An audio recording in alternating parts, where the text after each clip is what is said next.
Hello, my name is Synymata, and this is a breakdown of my song Back in Time. This song is a very special song for me. I think it really encapsulates a lot of how I approach music and songwriting, working with other people on a track, and I really want to do a very in-depth breakdown of this track because I think it's going to help a lot of people because it really does just kind of capture how I approach things and how I kind of go about doing what I do. So, the thing that I wanted to start off with this track is I really just wanted to talk about the general vibe of this song and just kind of like how it came to be overall, kind of my thought process on like what this song could and couldn't be, and just kind of figuring out like, what my thought process was behind writing of the chords and stuff before we kind of get more into depth in terms of like production and then also the vocals and the comping of it and the writing of all that as well. So, but yeah, but to kind of get into it though, so this song is called Back in Time. And to me, the vibe of the song, it's very much, I kind of think of it as kind of like, it's like in the gutter in a way, where it's like, it's so melancholy and serious that you kind of have to respect that and really not try to abuse that kind of a vibe. Because I kind of think of it a lot as like kind of like trance music in a way, where, like a really big trance song, something from like Above and Beyond, it's like the song, it has a point, it kind of has a moment to it, but they're not doing anything crazy in terms of like, drop switches or whatever. And obviously with more like melodic bass stuff, that's pretty common to have songs that have like this like melodic intro drop and then it goes into this like change up and goes into like a heavy drop and stuff. And that's obviously a vibe, and there's a lot of songs that, it works really well to do that in. But a song like Back in Time and just kind of the vibe of this track, it's not something that you can really do with it, in my opinion.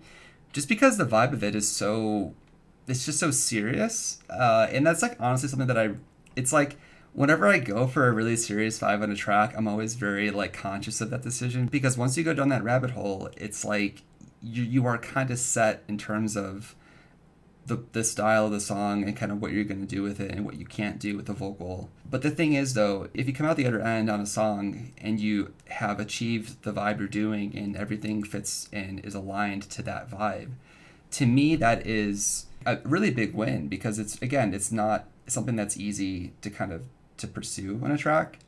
Personally, I think, writing songs are a little bit more uppity, a little bit happier, or maybe a little bit grungy or edgy. It's like it kind of just gives you a lot more options for what you can do with the track.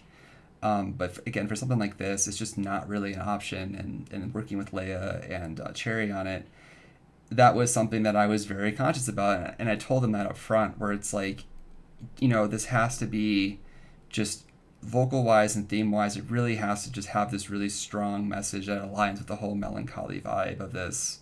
And we kind of have to just align everything with the vocals, especially with it being a duet. We have to align all of that to that vibe and that theme, because if we try to break it up or do something kind of crazy in that way, it's just not, you're not going to end up with something that's going to feel right to me, or to us. So, but again, so just kind of getting into just kind of the overall with this track. So I actually started this song about, I would say 2 years ago.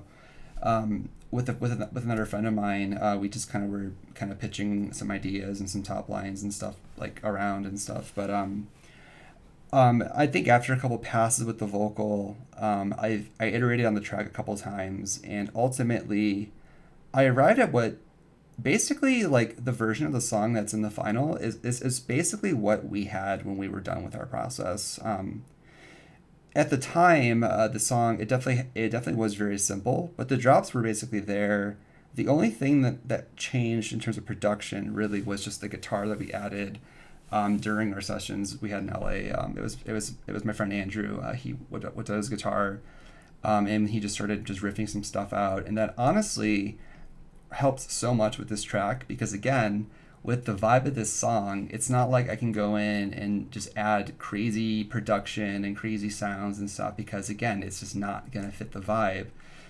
But keeping it, organic with like a guitar was kind of always what I was planning to do with the track.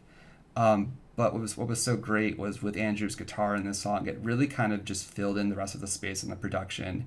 And I really didn't have to go back through and think about like extra stuff to add with this song, which was like a huge blessing because it just finding like just filling in like intros and breaks and just making it feel really lush. It can be really tricky.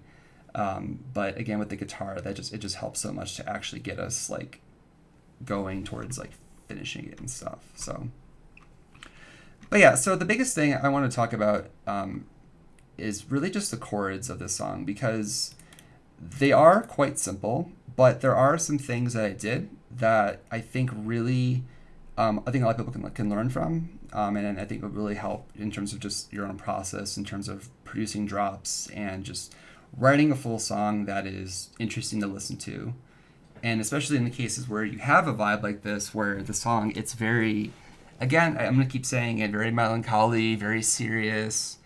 Sometimes it's very hard to kind of break up like chords and make them like different, or like, change them up and stuff middle of a song. And also for the drop on this, like it had to be pretty simplistic, because again, just the vibe of it, there really wasn't any room to like have some crazy, just weird ear candy going on, or like a drop melody that's just like really like just different from everything else, because again, you're just not going to have a vibe that feels coherent to me. So, but again, so this song, we're at 145 BPM, we're in F minor, and the intro, it's really plain. It's really just basically guitar and a bass line. And also for reference, this project, as you can tell, we're pushing 230 channels, and that's after I bounced out all the vocals to just one 32-bit stem, because the vocals, as I'll get into later, I think it was over 50 channels in this project before I bounced this. And the reason why I bounced it was because this project would like stutter and everything. I just didn't want to deal with that here. But the vocals, it was just a lot of work that went into that, and I'm going to get into that later. Okay, cool, here we go.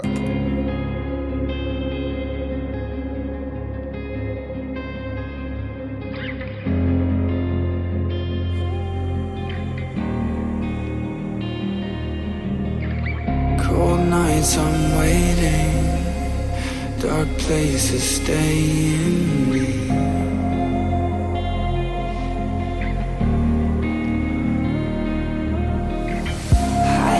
I'm finding feelings I finally see.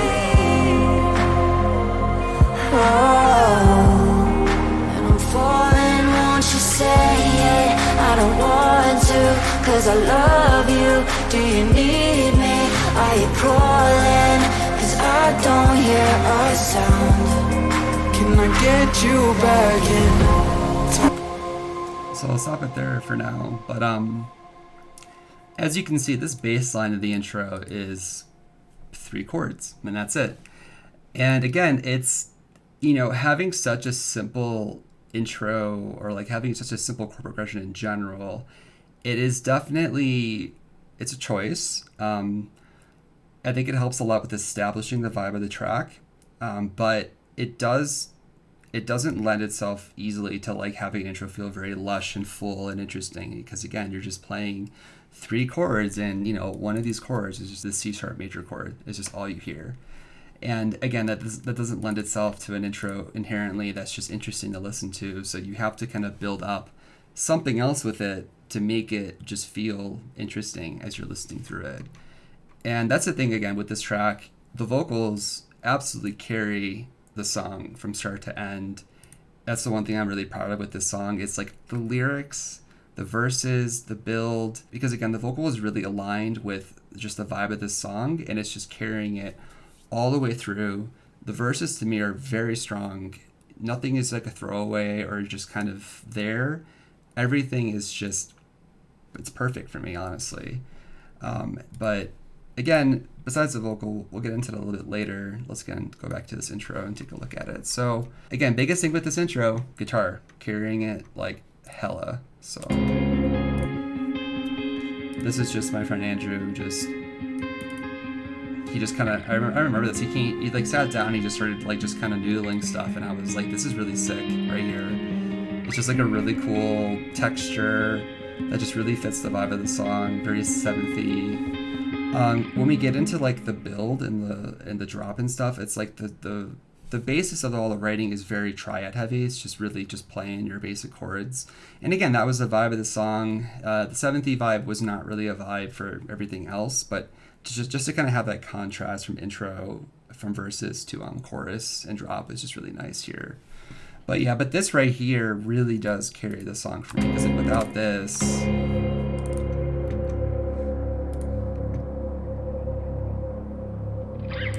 like, that's a very long chord to listen through just straight up, you know, and then when the verse comes in. Cold nights I'm waiting, dark places stay in me. Yeah, like, that's not gonna fly, you know, like, it's just, unless you're gonna have some, like, really epic, like, almost live set vibe, maybe that's cool, but, like, for this, no, it's just not gonna be a vibe, so, yeah, so again, guitar, Andrew killed it on this. Obviously, we did layer it with other stuff, so we know we have just some like left-right chords going on here. And I remember telling him specifically when we were doing this, because Andrew, like, he's just crazy. He can do like anything. Like, he's just so good. You know, like, I think when we first started the chords, like, he's starting like really clean chords, being very careful about his fingers and everything. And then I started telling him, bruh, no. I want the grit. I want the dirtiness. I want the slides. I want all that in there. Just for a little bit of ear candy that's, again, not going to, you know, distract from the vibe of the song. And if anything, it's just going to make the song feel much more organic by having it in there. So after a couple passes on this, I wonder if I have the takes in here. No, I don't have them in here. But yeah, after a couple takes in here, yeah, we just kind of have these chords, very simple. And then beyond that, though, I mean, there's some other stuff that we'll get into here, which is like in terms of some of these sounds I kind of called like my sunrise melodies to kind of fill in the rest of the space. But again, these guitar chords really are what kind of holds this intro together, along with this like kind of arpy lead thing going on here. So, but yeah, so that's really the intro. Again, it's so simple in terms of writing, but it works really well. Again, for this song, and then again with having the guitar in there doing the little arp thing, it does hold it together for me, and it does not feel boring, which is really, really important, especially, again, I'm going to keep saying it, for a vibe like this. So going on from there, let's just listen to this build and the chorus a little bit here. Time, forever, are we falling out of line? Together, can we maybe change your mind? Whenever, yeah, I'm reaching for a sign to give me hope. Can I get you back in time?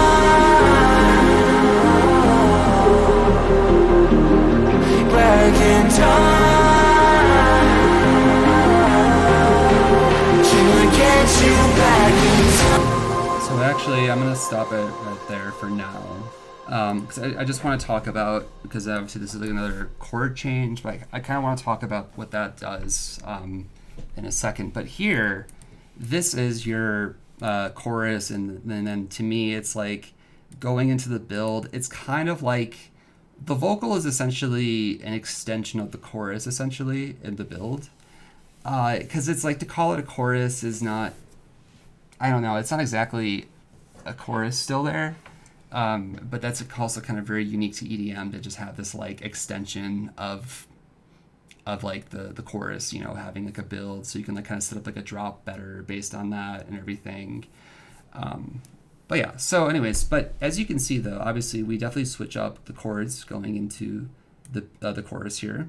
So obviously intro, very simple, but then what we do here is that I think this is basically, yeah, we're essentially double timing the chords going to the next part. But on top of that, we're also syncopating this as well, as you can see here. Probably a little bit easier to look at it on here. So syncopation, a little bit of a pickup chord at the end, going back down. Time, forever, are we falling out of line? That's that. Together, can we maybe change your mind? Whenever, yeah, I'm reaching for a sign to give me hope. that little bit of a turnaround in the chords right there is, I think, so critical for this section, because again, if the chorus was literally just this, that's okay. Ear fatigue. Here we go. That's a lot. Just kind of repeating endlessly, going into the build. Like you're gonna hear this 6 times in a row. That's not conducive to a song that feels this strong. It's just gonna sound static, sterile. No matter how much progression, how much writing you throw at it, it's just not gonna feel good. Because again, with this song, especially in the chorus, the chords definitely have a very large focus. It's like you're really hearing them. They're really carrying like everything in terms of the production and stuff. You compare that to a song like, I would say, like my collab with Slander, When I'm With You. I told this to a lot of people in mentoring lessons and stuff. That song, that progression is literally that's the very basic pop, like that 4-chord pop progression that you hear in like the Beatles, Let It Be, and like a million other like pop songs. That progression is just the same thing, literally all the way through. It's just the same thing. But the thing is, with that song, the chords are much more functional to the song than they are as kind of like a moment or giving the song like a vibe at all. You know, with When I'm With You, there's 2 things that really kind of are front and center in that song. It's going to be the vocal, and then it's going to be that drop melody that gets introduced in the build. Those are the 2 things that are just in your face. With this song, yes, the vocals are, again, as I said, carrying the track, but in terms of production, it's really accompanying those vocals, and especially the chords. So if these chords were very static and didn't evolve at all, it really would not feel right at all. It just would be very static. And again, I've been down this road a million times where you have these chords and you're like, well, maybe it's fine. Maybe I can, kind of just code it with other stuff and it'll be fine. But again, it depends on how much of a presence those chords have. And in this song, once you turn out this vocal,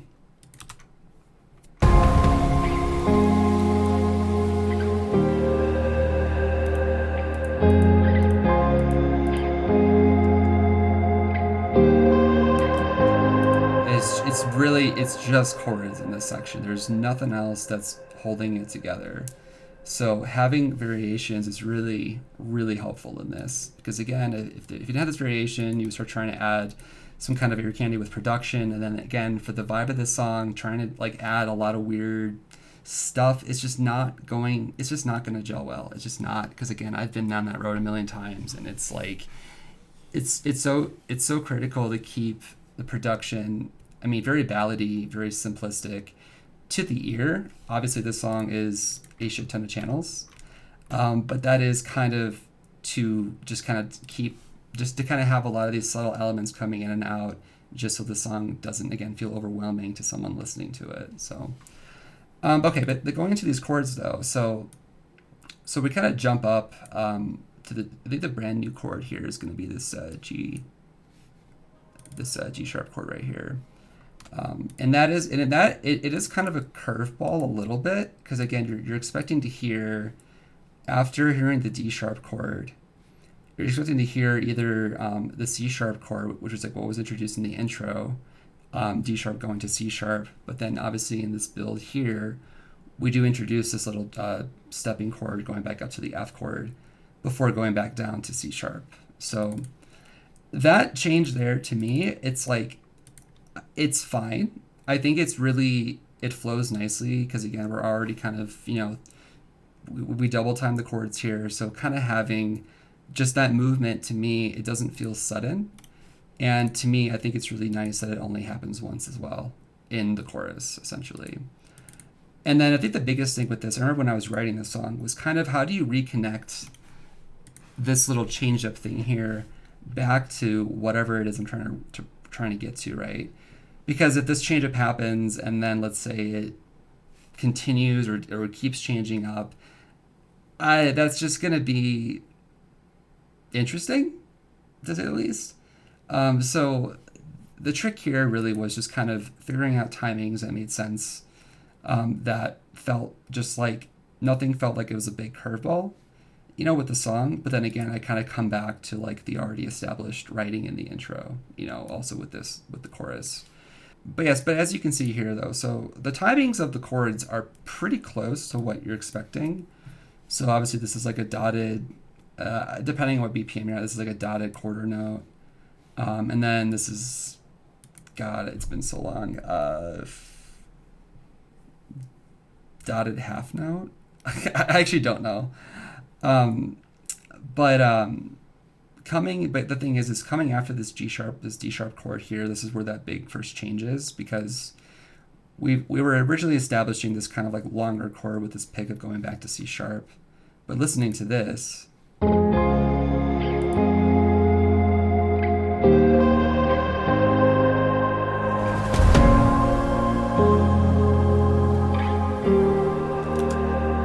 and then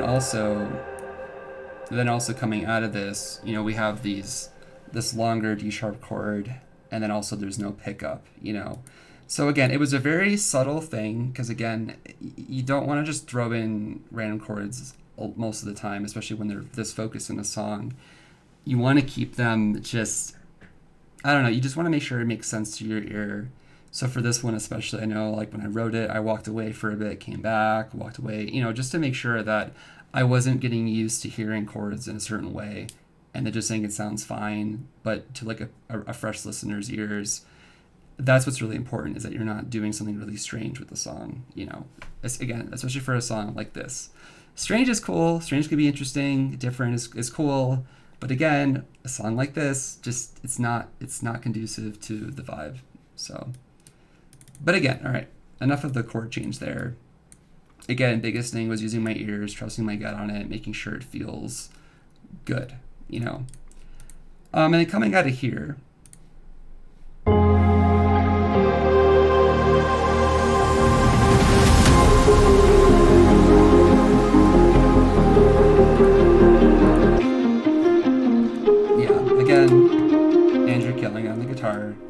kind of a similar, just giving it movement along with, because again, the intro, a lot of movement came from my guitar here. In the build, so again, was something that he just started riffing out, after hearing the chords a couple times. He's just like, yeah, I got an idea, maybe, and he just starts going at it. It just pairs really nicely with all the plucks going on here.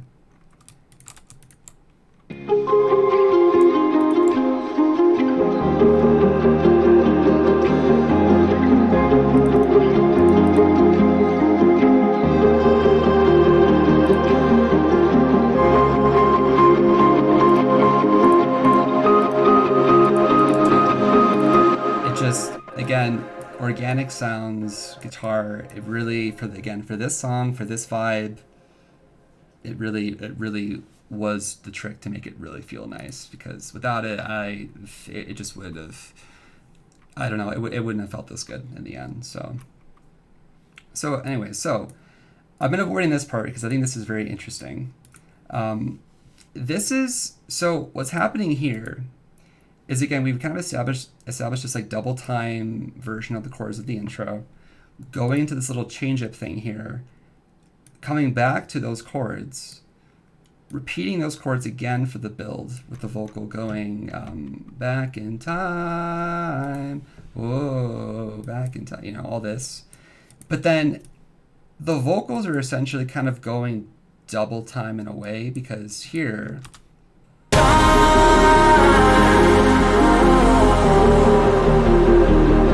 back in time, can I get you back in time, back in time, back in time, get you back in time. So with the vocal, it's basically double timing right there. But the chords are going in the opposite direction. They're going back to the intro chords and the length of those. Now, this was something I remember when I was writing this. I did not have a drop idea for a while. I had the intro vibe the intro was pretty basic without the guitar, but it was enough to write vocals to. Not these vocals, it was something else, but again, it was just kind of, we were just kind of writing demos at that time. The build chords are great. I think they give a lot of movement, a lot to work with when you're writing a chorus to that. The thing is, though, those chords in a drop, like, that is not, it's, you can do it, but it's to me, it's pretty hard to write a drop with this short of chords. Like, I'm trying to think about what that would sound like, right? Boom, boom, cha, boom, boom, cha, boom.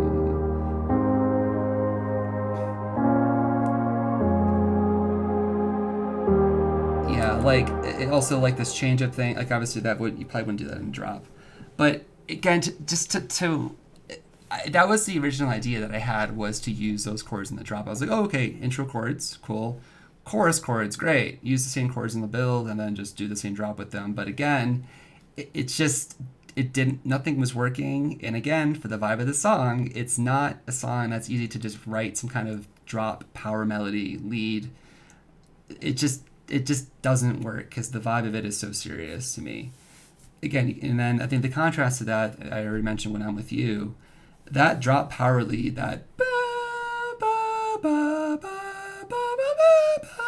like, that song is in major. To me, writing melodies in major is way easier than like minor keys. But then again, when you're in this very melancholy, very serious vibe, it's even harder. It's sometimes impossible.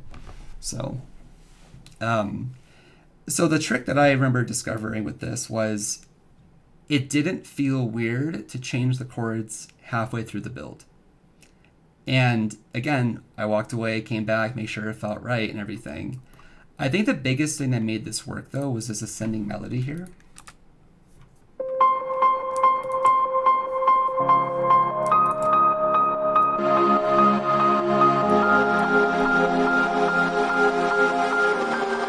Because it almost gives the illusion of chords there, in a way.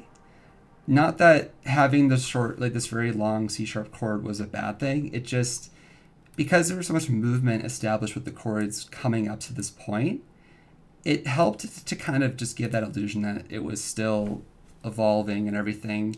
And it had the other added benefit of kind of adding like a crescendo to this build.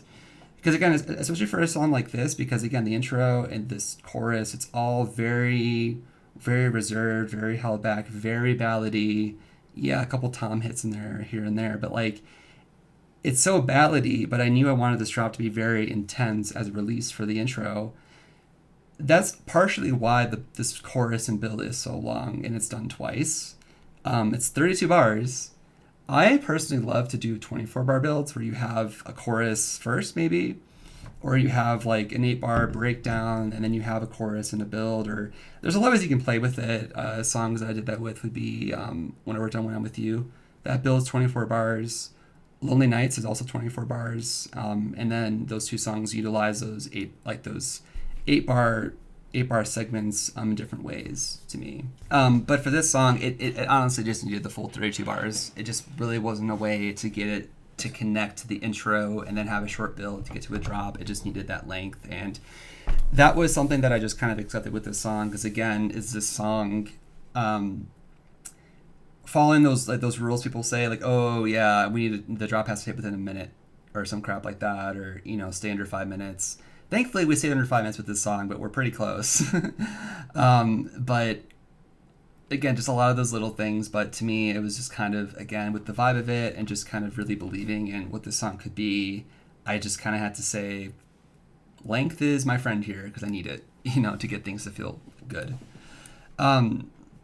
So this was a pretty big thing with this song, because I've had times with songs where, like, I have an intro, I have a chorus, I have a build, and then I kind of leave the drop open where I'm like, oh, okay, I'll figure it out later, once the vocals come in, or like once I work with someone on it, and I'll just figure it out then. And that's a lot of times a really bad assumption to make, because I've had songs where that was the assumption, and then I go into it and it just doesn't work because again, how things are set up is just not conducive to something that's going to fit the track essentially. So if I had these chords, if I had these chords just kind of going here and this was the build, whatever, and then I was just going to do it again, but then let's say I decided to change this later.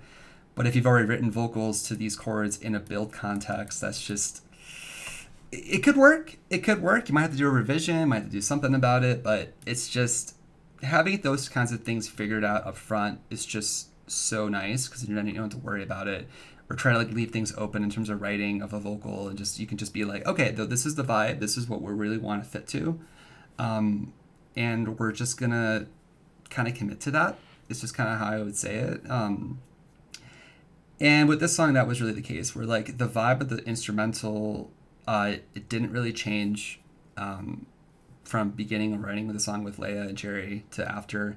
I think the only thing that changed was this break after the drop, was having a little bit of a pause, because the way that we had the vocal coming in for the second verse was pretty quick, and we just needed to have a little bit of time just to kind of come back down to like kind of a ballady verse kind of vibe here. So but yeah, so I think that's the biggest thing I would say for producers like watching this and thinking about their writing. Changing up chords, going back and forth is always a good thing. And also the bonus is if you can write a chord progression that works in multiple contexts in a song. So again, for this one, having a chord progression that was the intro chord progression, changing up the chords in the flow of it for a chorus and a little bit of a build, but then going back, but then changing it up to something that is more aligned for a drop, is a move. But then the extra bonus point on top of that is if you can set up those chords in a build, so you're kind of foreshadowing those chords, so when you get to the drop, it's not sudden, or it's not like a change, because sometimes chord progressions can have a really just a subtle, like a really sudden change in vibe all of a sudden, even if you don't mean to, and that can again just kind of erode kind of like what you're trying to do.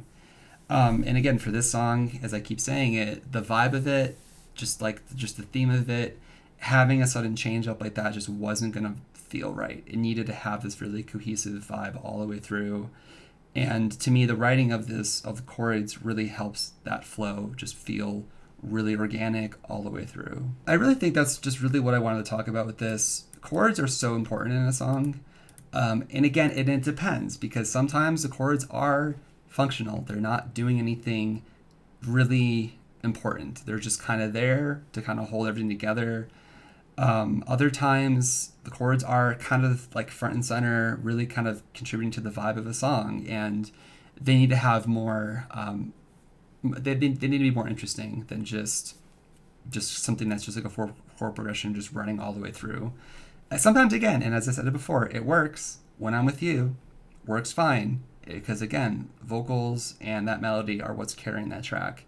But with this one, it's really vocal, and then chords are what's carrying this track. So coming from here, I am going to break up this video into 4 parts. This first part is going to be free on YouTube for everyone to watch, but I'm going to save the next 3 parts of this video just kind of for my members on there. Part 2 is going to be going over more in depth the production of everything, especially the drop, because that was actually quite a bit, a lot of layers to this. And after that, I'm going to go into the vocals. So I'm going to pull in all the stems back into this project and probably bounce out some stuff out of this project that's just production related, because again, this project is very heavy. And we're going to go over just kind of the vocal comp on it, the writing. I'll probably pull up some old just like demos of the song and kind of we can take a look at just the evolution of this vocal as it kind of starts form. And then after that, I'm going to do another part where I'm going to show the stem project of the song with everything stemmed out, and then go over the mix and master project that I collaborated on with my friend Dylan. So hopefully you decide to join my Discord. Those videos will be linked in there. The invite to my server will be below in the info. Again, thank you very much for watching this, and I'll see you in the next part. Take care.